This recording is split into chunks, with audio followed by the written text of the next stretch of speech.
বাংলাদেশের মানুষ সভাপতি ওরে মিস্টার কাইলা কাইলা কাইলা কাইলা যাইস না রে তুই চলা হাতে কাছে পাইলে তোরে কান্ডা আলহামদুলিল্লাহ ওর থেকে অনেক ভালো জান্নাতের বাগিচায় আশা ভরসা তৌফিক দান করেছেন সেজন্য আমরা সকলে আল্লাহর কাছে আবারও শুকরিয়া আদায় করি সকলে বলে আলহামদুলিল্লাহ।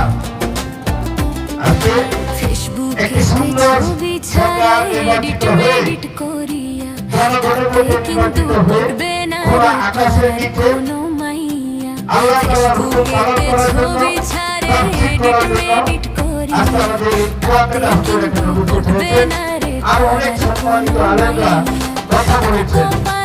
একটি সরকারের সময় আমরা দেখেছি এই হুজুর সহ আরো অনেক প্রতিবাদ আলেম করে সেনাবাহিনীরা সরকারের আজ্ঞা পালন ওয়াজ না করতে পারলে তারা কেউ ওয়াজ করতে পারে নাই।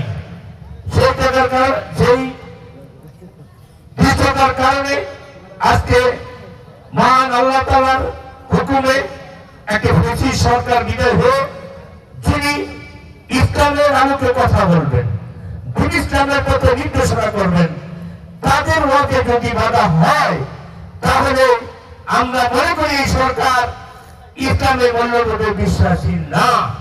সেজন্য সারা বাংলাদেশের আলেম সমাজ তার ঐক্যবদ্ধভাবে নির্যাতন হয়েছে